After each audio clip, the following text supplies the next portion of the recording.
Hi friends, very good morning to all of you once again. Welcome back. Myself, Dr. Dinesh Shans, Associate Professor Botany, SRK Government PG College, Rajasthan. Friends, second year का जो last unit है और second year का ही fourth unit है, उसमें से दो important topics या तीन इंपॉर्टेंट टॉपिक्स मैं आज डील करूंगा। और अभी जो है यूनिट नंबर 4 का ऑलमोस्ट लास्ट टॉपिक जो प्लांट ब्रीडिंग का पोर्शन है, उसमें से ये टॉपिक निकल के आया है। बहुत इंपॉर्टेंट टॉपिक है और ये topic theoretical point of view plus practical point of view भी इंपॉर्टेंट है। और प्रैक्टिकल में एक एक्सरसाइज दी हुई है और ये एक्सरसाइज फील्ड में जाकर अवश्य रूप से स्टूडेंट्स को करनी होती है। और वो जिसकी मैं बात कर रहा हूं दैट इज इमैस्कुलेशन। टॉपिक का क्या नाम है फ्रेंड्स? इमैस्कुलेशन। प्लांट ब्रीडिंग का सबसे इंपॉर्टेंट टॉपिक है।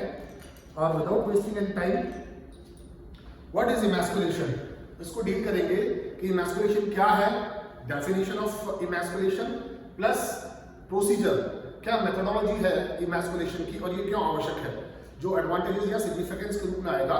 तो 4 पोर्शंस के रूप में इस टॉपिक को अपन कंप्लीट करेंगे। जैसे कि डायग्राम दिख रहा है सामने, इट इज जस्ट ओपन बड, क्योंकि इमैस्कुलेशन की जो प्रक्रिया होगी वो फ्लावर बड में होगी। फ्लावर बड बहुत इंपॉर्टेंट है। बड अगर ओपन हो गई एक बार तो इमैस्कुलेशन की टेक्निक नहीं होगी, और पूरा फ्लावर अगर खिल गया है तो वैसे ही इमैस्कुलेशन की टेक्निक नहीं होगी।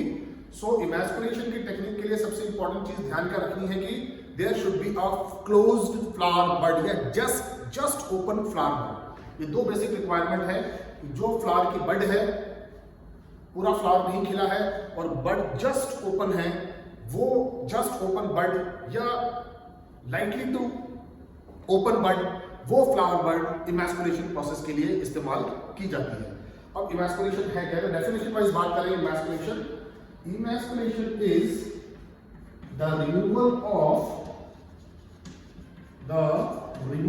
Of male reproductive structure, the removal of male reproductive structure. क्या हो गया मेल रिप्रोडक्टिव स्ट्रक्चर? एंथर्स या स्टेमन्स। तो फ्रेंड्स डायग्राम में दिख रहा है, मैंने उसको लेबल नहीं किया, मैंने जब लेक्चर करूंगा तब उसको बताऊंगा। तो डेफिनेशन वाइज क्या हो गया, इंग्लिश में अगर बात करें फॉर इंग्लिश स्टूडेंट्स जो इंग्लिश मीडियम के हैं, कि the removal of male reproductive structure, anther हो या स्टेमन्स ऑफ फ्लावर की बात हो रही है, फ्रॉम अ मोनोशियस फ्लावर।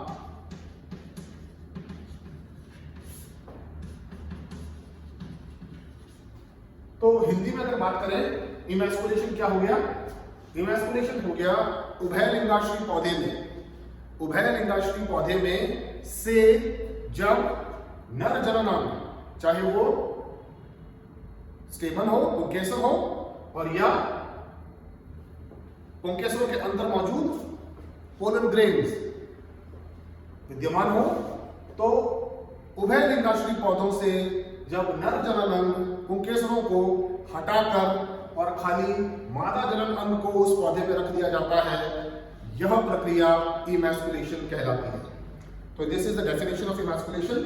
अब मेल रिप्रोडक्टिव स्ट्रक्चर जो है उसको रिमूव करना और फीमेल रिप्रोडक्टिव स्ट्रक्चर को छोड़ देना, ये कंसेप्ट क्यों आया? तो डेफिनेशन के बाद अगर कंसेप्ट की बात करें तो इमैस्कुलेशन का definition clear, the removal of male reproductive structure anther of स्टेमन from a monoecious flower, यानी कि उभयलिंगाश्री पौधे से नर जननांग पुंकेसरों को और पोलन ग्रेन्स को, परागकणों जिसे कहते हैं, परागकणों को हटाकर केवल मादा जननांग को उस पौधे में रखना इमैस्कुलेशन कहलाता है। अब तो प्रोसेस क्या हो गया, मैथमेटिकली देखें तो प्रोसेस ये हो जाएगा इमैस्कुलेशन का कि जस्ट ओपन, और मैंने पहले ही कहा था लेक्चर से कि जस्ट ओपन जो फ्लावर बड होता है और बिल्कुल खुला ही है फ्लावर बड, उसके अंदर इस प्रक्रिया को हम इस्तेमाल करते हैं इमैस्कुलेशन को। तो डायग्रामेटिकली इमैस्कुलेशन क्या हो गया? डायग्रामेटिकली इमैस्कुलेशन ये हो जाएगा, ये same diagrammatic representation, this is the leaf, और उसके बाद जो ये पेटल है, इस पेटल में अगर इमैस्कुलेशन की प्रक्रिया हम करेंगे तो इमैस्कुलेशन की प्रक्रिया के बाद ये यहां पर पेट्री प्लेट और पेट्री प्लेट के अंदर ये हो गया फोर्सेप या कैंची, नाइफ या फोर्सेप, और ये नाइफ और ये हो गया फोर्सेप, चिमटी या कैंची। तो चिमटी या कैंची के इस्तेमाल से और भी बहुत तरीके हैं इमैस्कुलेशन के, लेकिन जो बेसिक तरीका है जो प्लांट ब्रीडर्स इस्तेमाल करते हैं, basically methodology for plant breeding जो है उसमें इस्तेमाल की जाती है। तो ये फोर्सेप, चिमटी हुई या कैंची से जब इन पुंकेसरों को हटाकर अलग करके यहां पर रख देंगे इस प्रकार से 1 2 3 4 5 और 6, यानी कि यहां से पुंकेसरों को हटाकर इस पेट्री प्लेट में रखेंगे। ये हो गई पेट्री प्लेट और ये हो गए सारे के सारे इसमें विद्यमान पुंकेसर, ये हो गए।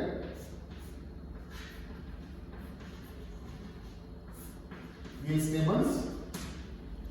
तो अंततः इस पौधे में क्या विद्यमान रहेगा?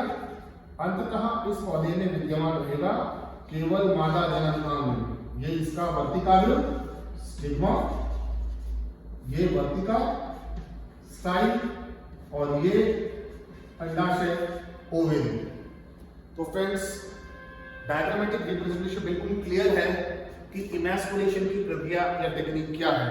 जो डेफिनेशन में मैंने कहा कि द रिमूवल ऑफ एंथर्स या stamens from a monoecious plant, उभयलिंगाश्मी पौधे से नर जननांग जिसमें परागकण और पुंकेसरों को किसी भी रूप में हटाकर केवल मादा जननांग को पौधे में रख दे, ऐसी प्रक्रिया को हम इमैस्कुलेशन कहते हैं, जो चित्र से भी बिल्कुल स्पष्ट दिखाई दे रही है। ये हो गया नॉर्मल उभयलिंगाश्मी पौधा और ये है इमैस्कुलेशन टेक्निक।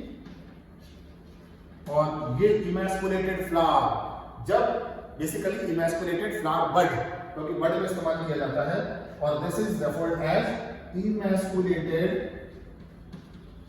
Flower bud.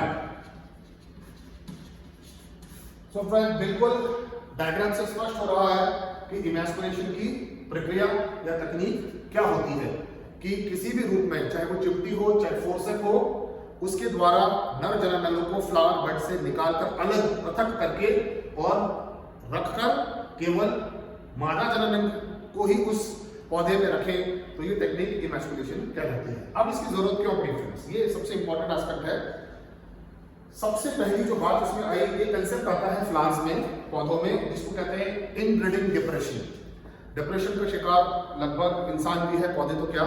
तो डिप्रेशन का जहां तक सवाल है, कंसेप्ट आया, उस कंसेप्ट का नाम आया इनब्रीडिंग डिप्रेशन। तो व्हाट इज इनब्रीडिंग डिप्रेशन? तो इसको वैसे मैं से डील करूंगा प्लांट ब्रीडिंग में। तो इनब्रीडिंग डिप्रेशन है क्या? बेसिकली पौधे के अंदर दो प्रकार के पॉलिनेशन होते हैं, जिसे अपन कहते हैं पॉलिनेशन को जो प्रक्रिया है, और हालांकि विभिन्न प्रकार की पॉलिनेशन प्रक्रिया है, लेकिन जो पौधों के अंदर दो प्रमुख प्रकार से जो पॉलिनेशन होते हैं वो है एक क्रॉस पॉलिनेशन और एक होता है सेल्फ पॉलिनेशन। क्योंकि नर और मादा जननांग एक ही पौधे में विद्यमान रहते हैं मोनोशियस फ्लावर में, यानी उभयलिंगाश्मी पौधों में, तो संभावना अधिक रहती है कि आपस में ही ये फर्टिलाइज कर दें, तो आपस में ही इनका पॉलिनेशन हो जाए। तो आपस में अगर ये पॉलिनेशन होगा तो वेरिएशन उत्पन्न नहीं होगा, और वेरिएशन उत्पन्न नहीं होगा तो इवोल्यूशन नहीं होगा। इवोल्यूशन स्टॉप हो जाएगा, लाइफ स्टॉप हो जाएगी, और evolution is the basis of life according to Darwin's law या थियरी। तो इस कंसेप्ट को आगे बढ़ाने के लिए कि हमेशा क्रॉस पॉलिनेशन ही हो, हमेशा क्रॉस पॉलिनेशन ही हो, because cross pollination is the basis of variation, and variation is again directly related to the evolution, जो डार्विन ने कहा है।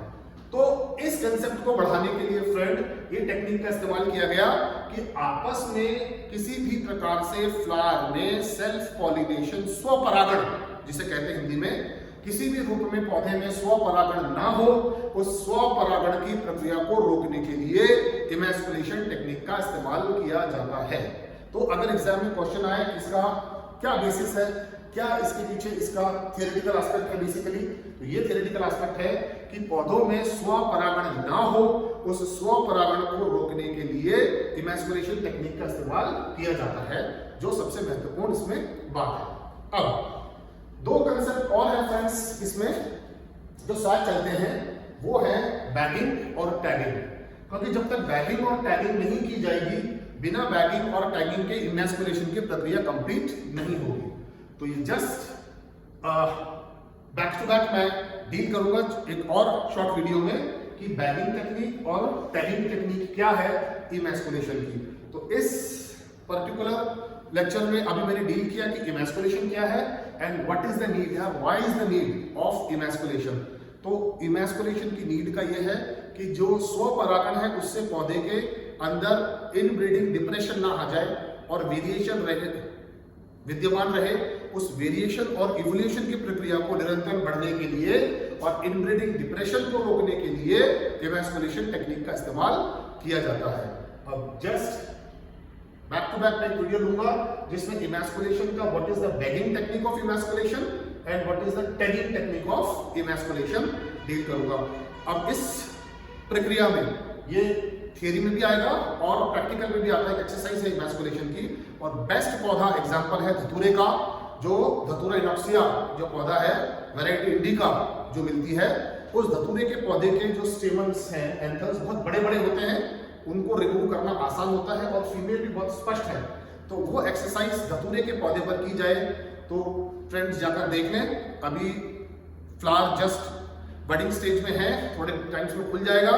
तो उस धतूरे के पौधे को व्हाइट कलर का इस प्रकार के इनफंडिबुलम फॉर्म में फ्लावर होता है, उसकी बड को लेके आए। जैसे मैंने बोला flower bud is most important, flower bud के अंदर ही इमैस्कुलेशन की टेक्निक होगी। अब किसी को कुछ और भी कंसेप्ट समझ नहीं आए, मैं फ्री टू आस्क कमेंट कर दें, इसका लिंक मैं डिस्क्रिप्शन में दे दूंगा। जो नहीं जुड़ पाए वहां से देख लें, और जिसको भी कुछ प्रॉब्लम है वो डायरेक्टली भी कॉल कर पूछ सकते हैं। रिगार्डिंग टॉपिक प्रैक्टिकल के लिए भी इंपॉर्टेंट है, थ्योरेटिकल के लिए भी इंपॉर्टेंट है इमैस्कुलेशन। Thank you.